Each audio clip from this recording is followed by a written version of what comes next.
Is this why you were interested in neuroscience? Like Well, figuring out... yeah, I think that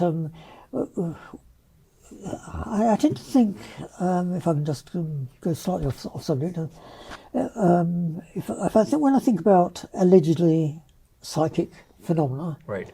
generally, generically, I will tend to ask three questions. Question number one, if this phenomena were for real, would it violate the first law of thermodynamics? And if the answer is yes, then I say forget it. Question number two, if this phenomena were to turn out to be real, would it violate the second law of thermodynamics? If the answer is no, then I say, well, go ahead and study it. If the answer is yes, I'm a little more conflicted, actually, because I'm not entirely sure that we understand all the real ramifications of the second law, or qualifications. Question number three is does the phenomenon, the alleged phenomenon, have an explanation in terms of the physics we know today? I don't care really what the answer to that is. I'll go ahead and investigate it. Because one example, which might relate to question three, for example, is water dividing. I guess you know the general idea. Certain subjects claim that they can take a particular kind of forked stick and walk over the ground in a certain area, and that the stick will twitch when they're above water.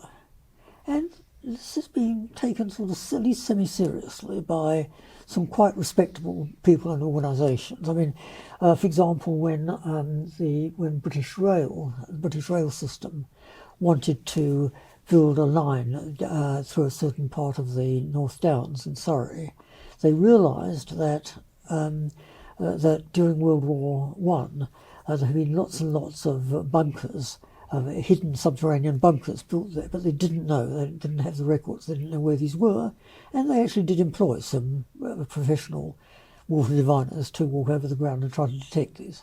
And of course that's not water, but it's the same general principle. So you ask yourself that, okay, that doesn't violate the first law of thermodynamics. It apparently doesn't violate the second law. On the other hand, it's not apparently explicable within any version of the physics we know today. I say by all means go ahead and investigate that. That's worth investigating, for sure. What's the reasoning why you use the first and the second law of thermodynamics as well as the current physics? Like, what was the thought process behind asking those three questions? Oh, well, okay. I mean, I would think that the first law of thermodynamics is as basic a feature of... Very fundamental. Yes. I mean, it goes way back to Newton, or probably beyond, in fact. If we were to throw that out, I mean, it's conceivable we might have to throw that out, but that would really involve revising just about 100% of the physics we know.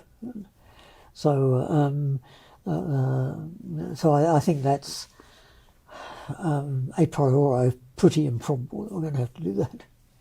As I say, with the second law, as I say, it's less clear-cut. You have to specify rather carefully what you mean by the system, what you mean by the environment, how you're going to set the initial conditions, etc., etc. And it's only after you've done that that you can really make any firm claim, even within the context of contemporary physics.